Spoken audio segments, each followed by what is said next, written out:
자리에 와주셔서 정말 감사드립니다. 사실 오늘 발표에는 블록체인과 같은 기술을 빠뜨릴 수 없는데요. 여기 오신 많은 분들이 그 기술자분들이 아니기에 기술 부분을 최대한 이해하기 쉽도록 정리해서 준비를 했습니다. 그리고 우선 제 소개부터 시작을 하도록 하겠습니다. 소개에 앞서 제가 오랜 해외 생활 때문에 한국말이 아직 많이 어눌합니다. 이 부분에 많은 양해 부탁드리겠습니다. 우선 제 소개부터 시작하겠습니다. 저는 2005년도 대학교를 졸업하고 나서 뉴욕에 있는 뉴스윗 미디어 그룹 산하에 있는 인터내셔널 비즈니스 타임스라는 언론지에서 기자로 시작을 했습니다. 시작을 해서 이제 영업 및 사업 개발 부분을 총괄을 하게 됩니다. 그리고 2011년도에 6년 끝에 나와서 뉴욕의 해외 외환 헤지펀드를 설립을 하고 운영을 하게 됩니다. 그 이후 같은 해에 FXY 프로라는 외환 기관 투자 업계를 대상으로 하는 통신사를 설립하고 그리고 뉴스와이어 서비스를 제공하게 됩니다. 그리고 2014년도 한국에 귀국을 해서 이코노타임스 해외 경제 전문 신문지 온라인 신문지와 토큰포스트 많은 분들이 아시고 계시는 블록체인 전문 웹사이트를 발행하고 지금은 작년부터 퍼블리시라는 이제 소프트웨어 프로토콜을 현재까지 운영해 왔습니다. 잠깐 퍼블리시 주식회사를 소개해드리겠습니다. 퍼블리시는 언론사와 미디어를 대상으로 한 개발된 블록체인 기반으로 하는 뉴스 컨텐츠 생산 소프트웨어이자 프로토콜입니다. 세 가지 역할이 있는데요. 처음 역할은 퍼블리시 프로토콜이라는 특허 출원 준비 중인 블록체인을 사용한 컨텐츠 생산 및 보상 체계 방법론 프로토콜입니다. 퍼블리시 얼라이언스는 퍼블리시 미션을 실현하기 위한 독립적으로 설립된 미디어 컨소시엄입니다. 마지막으로 퍼블리시 소프트는 블록체인 기반의 뉴스 컨텐츠 CMS가 되겠습니다. CMS란 컨텐츠 관리 시스템을 얘기합니다.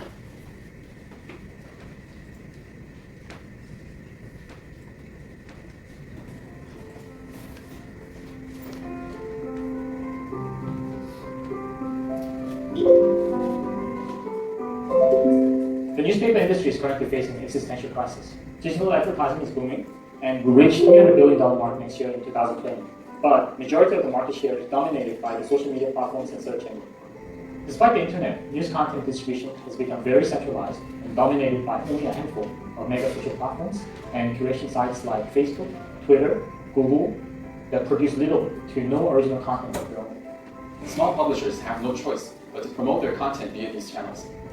The competition is fierce and anyone and everyone is competing for views and clicks. Fake news and clickbait are rife, and even the best of publishers are forced to resort to similar tactics. People are becoming increasingly distrusting and wary of the media, and revenues are being negatively impacted as a result. And it's the small independent publishers that are getting hit the hardest. They're finding it more and more challenging to remain viable, and giant corporations are becoming increasingly dominant as they snap up these smaller players. And these corporations are very much focused on the bottom line. Things like local news coverage and investigative journalism are generally seen as cost ineffective and discouraged. So what we need, what any democratic society needs, is a diversity of sustainable independent newspapers. We need professional, trained reporters to shine a light on abuses of power and expose social injustice at both the local and national level. It's time for independent publishers to make a comeback. The Publish Protocol will offer a secure and transparent platform for fair and balanced journalism, free from manipulation and misinformation. This will be made possible through an open source news production software, a blockchain-based data security module, and a carefully designed token economy and compensation system. Our mission is to give all publishers the new lease of life and tools necessary to do what they do best and worry less about the bottom line. Through the Publish Protocol, news will become relevant and useful again.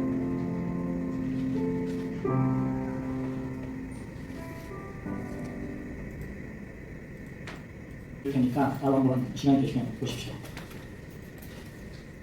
우선 오늘 제가 다룰 주제들을 목차로 정리해 보았습니다. 우선 처음으로 뉴스의 역사를 통해서 뉴스가 어떤 모습으로 진화를 해왔고 다음으로는 뉴스 산업의 현재 모습을 대표적인 예를 통해서 준비했습니다. 그 다음으로는 블록체인과 암호화폐의 특징에 대해서 말씀드리겠습니다. 마지막으로는 블록체인이 어떻게 뉴스 산업에 도입이 될 수 있으며 그리고 또한 뉴스의 미래를 공유해드리고 마지막으로는 저희 퍼블리시의 비전을 공유해드리겠습니다. 네, 뉴스라는 단어를 우선 정의를 좀 찾아봤는데요. 뉴스는 14세기에 중세 영어에서 new things, 새로운 것들, new things를 뜻했던 뉴이스를 변화해서 처음으로 등장을 했다고 합니다. 그리고 19세기 초까지 신문은 말이나 혹은 배나 달릴 수 있는 속도 이상으로 빠르게 뉴스를 전달하지 못했다고 합니다. 19세기 말에 드디어 전신이 나오면서 가능해지면서 큰 변화를 가져왔고요. 또한 전자미디어는 시간과 공간을 극복하게 했고 지금의 우리가 아는 지구촌, 글로벌 시대를 열었습니다. 그리고 1969년도에 이제 이 그래프를 보시면 아시겠지만 1969년도에 인터넷이 발명이 되면서 가상 공동체가 등장하는 등 정보 환경이 급격히 변하게 되고 1991년도에 처음 웹페이지라는 게 출시가 된 이후로 98년도 구글, 2004년도에 페이스북, 2005년도에 우리가 잘 알고 있는 유튜브가 나오면서 엄청난 변화를 가지고 오게 됩니다. 그리고 2009년도에는 요즘 화두인 비트코인이 오픈소스로 처음 출시가 됐고요. 이더리움은 그 이후 2015년도에 불과 4년 전에 처음으로 출시되면서 블록체인이나 암호화폐나 ICO 이런 등등 시대를 열게 됩니다. 오늘 발표를 준비하면서 저희가 이제 타임라인을 나열해 보니까 불과 30년이라는 단기간에 엄청난 변화에 놀라지 않을 수 없었습니다. 뉴스 산업의 현재 상황을 좀 대표적으로 보여주는 미국의 이 그래프를 보시면 미국의 상장된 언론사들의 매출 지표입니다. 트렌드를 보시면 아시겠지만 페이스북이 저기 이제 꼭대기 페이스북이 2004년도에 나오고 따라서 아이폰이 2007년도에 출시가 되면서 스마트폰의 시대가 열리면서 동시에 지면 신문사들의 매출이 급격히 줄어드는 것을 보실 수 있습니다. 네, 로스앤젤레스 타임스의 빌딩 바뀝니다. 노숙인이 LA 타임스 지면 신문을 읽고 있습니다. 이렇게 지면 신문은 아주 구독자들이 많이 내려가고 있는데요. 그렇다면 뉴스 산업은 정말로 위험한 상태인가요? 더 이상 구제를 할 수 없는 건가요? 제 생각에는 뉴스는 쇠락하기보다는 변화하고 있습니다. 뉴스는 더 디지털화가 되고 있고 개인적이며 자동화되고 유로화된 모습으로 지금 다시 나타나고 있습니다. 역사는 여러모로 반복되고 있습니다. 기존의 미디어들은 살아남았고 좋은 저널리즘은, 좋은 뉴스는 여전히 사람들의 삶을 바꿀 수 있는 영향력과 역량을 가지고 있다고 믿습니다. 여기 그래프에 보시면 200만 명의 디지털 구독자를 확보한 뉴욕타임스 구독자 지표입니다. 구독자 수를 1천만 명까지 늘리겠다는 목표를 세우고 있습니다. 뉴욕타임스는. 해외 언론사들은 독자를 효과적으로 분석한 유료 기사 서비스를 도입해서 이렇게 부활하고 있습니다. 광고를 싫어하는 일반 독자들에게는 돈을 받고 구독료를 받고 광고 대신 기사를 보여주지만 웹사이트를 가끔 방문하는 독자들에게는 돈을 받는 대신 광고를 노출을 하고 있습니다. 월스트리트저널, 워싱턴 포스트, 파이낸셜 타임스, 이코노미스트 모든 수익 대부분을 구독료로 창출하고 있습니다. 국내 신문산업 매출액인데요. 출처는 한국언론신문재단입니다. 국내 신문산업은 그리 나쁘지 않은 추세를 보이고 있습니다. 제 개인적인 경험으로는 독자의 수와 상관없이 어떠한 매체로 온라인 광고만으로 큰 수익을 유지할 수 없습니다. 뉴스 수요는 전 세계적으로 감소되고 있는 추세이고 디지털 뉴스 구독 수는 확장을 하고 있습니다. 하지만 자금력이 부족한 소규모 독립 매체들은 미래는 아직 불확실한 것 같습니다. 이렇게 해서 뉴스 산업의 과거와 거시적인 현황을 짧게 설명해 드렸습니다. 그럼 다음으로는 블록체인과 암호화폐에 대해서 자세히 좀 더 알아보겠습니다. 블록체인이란 무엇인가? 여러 가지 인터넷에 찾아보면 여러 가지 설명 많이 있습니다. 제가 이제 지난 3년간 토큰코스트와 여러 가지 블록체인 관련된 일을 하면서 한 문장으로 최대한 제가 설명을 할 수 있도록 노력을 했는데요. 블록체인은 거래 이력을 기록하는 공유 원장입니다. 또한 변주할 수 없습니다. 다시 말해 블록체인은 데이터를 분산하고 처리하는 기술입니다. 네트워크에 참여하는 모든 사용자가 모든 거래 내역 등을 데이터 분산하여 저장하는 기술을 뜻합니다. 그러면 블록체인이 필요한 이유는 이렇게 보시다시피 소개를 했는데요. 보통은 주문, 결제 이런 매 순간 거래가 일어납니다. 거래 당사자마다 원장을 가지고 있으면 각자의 버전을 저장합니다. 이렇게 다른 각자의 버전을 저장하다 보면 많은 문제가 차이가 생길 수 있습니다. 하지만 블록체인을 사용해서 복수의 원정이 있으며 이런 사기를 예방할 수 있는 거래를 처음부터 끝까지 살펴보면서 이러한 취약점을 최소화하는 것을 목표로 두고 있습니다. 그럼 기존 거래 방식과 블록체인의 차이점을 잠깐 설명해 드리겠습니다. 기존의 거래 방식은 중앙기관, 즉 은행이나 중앙기관의 모든 거래 내역을 저장하고 있습니다. 개인 간 거래 사실을 저장하여 증명해야 하기 때문입니다. 블록체인은 이거와 다르게 은행과 다르게 해당 네트워크에 참여한 인원이 거래 내역을 나눠서 저장할 수 있게 됩니다. 분산형, 분산화가 가능하고 권한 부여가 가능하고 변경 불가능이 가능합니다. 보시는 것처럼 블록체인은 분산 저장을 한다는 점이 제일 큰 특징입니다. 기존 거래 방식에서는 데이터를 미변조하기 위해서는 중앙 서버를 공격하면 됩니다. 그러나 블록체인의 경우 여러 명의 동일한 데이터를 저장하기 때문에 미변조가 어렵습니다. 그리고 블록체인 네트워크 미변조하기 위해서는 참여자의 거래 데이터를 모두 공격해야 하기 때문에 사실상 해킹이 불가능합니다. 또한 블록체인은 중앙 관리자가 필요가 없습니다. 그렇기 때문에 중앙 관리자나 관리자가 없어도 다수의 데이터를 저장하고 증명할 수 있다. 역사상 중앙 정부가 통제하는 방식의 초대 화폐는 원래 숙종 때 등장한 응병이라고 합니다. 정갈치 생겨서 응병인 것 같은데요. 응병은 무겁고 휴대하기가 어려워서 엽전으로 형태가 바뀌었습니다.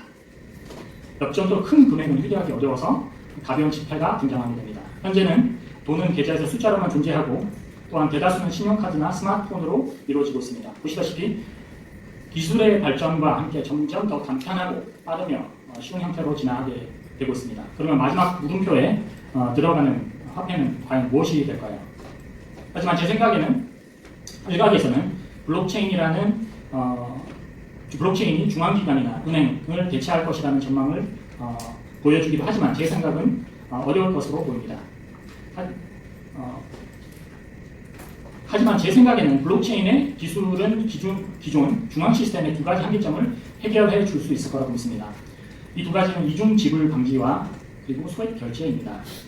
이중 지불이란 예를 들어 100만 원의 잔고에서 돈을 100만 원을 출금을 한 뒤 잔고가 영원으로 갱신되기 전에 재빨리 또 한 번 100만 원을 또 출금하는 시간차 공격입니다. 그리고 또한 소액 결제란 1원 미만 아주 소액 결제를 하는 걸 소액 결제라고 합니다. 블록체인은 이런 한계점들을 극복할 수 있게 할 거라 믿습니다. 이렇게 지금까지 블록체인과 암호화폐의 간단한 요약을 해드렸습니다. 다음으로는 토큰화, 그러니까 코인 소식들을 듣다 보시면 토큰화라는 말을 자주 듣게 되실 텐데요. 사업 모델을 토큰화하기도 하고, ICO 이런 특정 자산, 이를테면 부동산 같은 것을 토큰화하기도 하죠. 여기 보시면 부동산이 있고, 컨텐츠가 있고, 또한 금이 있습니다. 토큰은 이제 두 가지로 나눠지는데요. 증권형 또는 기능화폐형으로 분류되어 있습니다. 증권형 토큰은 배당을 주는 채권형의 토큰으로 금융 관련 법을 준수해야 하고, 기능화폐형의 토큰은 사이버머니 정도로 취급사에서 아직까지 엄격한 법적 제재는 없습니다. 네, 좀 토큰화를 더 설명을 하기에 부동산이라는 자산을 예를 들어서 토큰화를 설명해 보겠습니다. 저기 왼쪽에 보시면 이제 50억 원의 가치를 가진 부동산이 강남에 있다고 가정을 해보겠습니다. 해당 주택을 토큰화하여 1000개의 토큰을 발행을 한다면 각 토큰당 가격은 500만 원이 됩니다. 지구에 어디에 있든 한 개의 토큰을 500만 원으로 구매할 수 있게 됩니다. 물론 토큰은 부동산 가치와 연동이 되어 있기 때문에 가치가 상승하면 예를 들어 60억 원으로 된다면 각 한 개의 토큰이 600만 원이 됩니다. 이건 말고도 또 다른 장점이 많습니다. 토큰은 해당 부동산에 발생시킨 임대 소득을 증명하게 될 수 있습니다. 토큰을 발행하는 스마트 컨트랙트에 임대료를 지불받아서 자동으로 공개되고 지갑에 포함될 수 있도록 구성할 수 있습니다. 물론 현행 법 체계에서도 부동산을 1000명이 지분을 분리하여 소유할 수 있기도 합니다. 하지만 보유하고 있는 지분을 판매하기 위해서는 복잡한 법적 절차와 보유한 지분의 10% 혹은 더 작은 퍼센테이지를 판매하는 방법은 없습니다. 이해를 돕기 위해서 부동산 예를 들었지만 이렇게 세상에 존재하는 모든 자산이 이런 방식으로 토큰화될 수 있다는 것입니다. 단순히 자산을 넘어서 세상 모든 가치는 토큰화할 수 있게 되는 것이죠. 다음으로는 미디어의 토큰화의 성공 사례들을 살펴보겠습니다. 스티밋이라는 플랫폼입니다. 스티밋은 검열이 없는 분산 블록체인에 기반한 분산화된 SNS 소셜 플랫폼입니다. 블로그와 혹은 페이스북 등 기존 소셜 미디어에는 아무리 좋은 콘텐츠가 크리에이터가 올려도 돈을 벌 수가 없습니다. 방문자나 팔로우 수가 많아서 협찬 광고 받지 않는 이상 컨텐츠를 올려서 돈을 직접 벌 수가 없는 불가능합니다. 스티밋은 이런 컨텐츠 크리에이터가 평소 자신이나 글 등을 자신 사진이나 글을 사이트에 게시하면 다른 사용자들이 이를 추천해서 보팅, 플랫폼으로 추천을 많이 받는 크리에이터에게는 암호화폐 스팀이라는 암호화폐가 지급이 됩니다. 이렇게 새로운 사업 모델을 이렇게 스티밋은 보여줬고 또한 계획으로 가격 변동성이 없는 스테이블 코인에 속합니다. 일명 페이스북 코인이라고도 하고 있습니다. 리브라를 개발한 목적은 전 세계에 사용할 수 있는 간편한 형태의 화폐와 금융 인프라를 제공할 예정이라고 합니다. 주 타겟은 은행 계좌가 없는 전 세계에 보유하고 있지 않는 17억 명의 금융 소외계층이라고 합니다. 그렇게 점점 미디어와 이렇게 좋은 몇 가지 성공 사례들을 설명하면 약 6,118억 원이라고 합니다. 네, 그리고 2021년도에는 약 2조 5천억에 달할 거라 전망하고 있습니다. 이렇게 미디어의 토큰화 움직임이 어떤 이유는 지식인에 상정된 질문에 대한 답변이 채택이 될 경우 내공이라는 점수를 받게 돼요. 그리고 이 내공이라는 것은 누적이 될 경우 레벨업을 할 수 있는데요. 뭐 이렇게 평민, 시민, 그리고 마지막 단계인 절대신, 뭐 이런 지위까지 레벨업을 해 나갈 수 있습니다. 그래서 사실 이 내공은 레벨업을 위한 도구에 불과한데도 사람들이 이 내공을 얻고자 굉장히 열심히 이 시스템에 참여를 했고요. 그래서 이러한 게임화를 통해서 지식인 서비스는 실제로 사용자의 활발한 유입과 참여를 성공적으로 유도해냈고, 그리고 아마도 분명히 여기 있는 분들도 많이 써보셨을 거라 생각됩니다.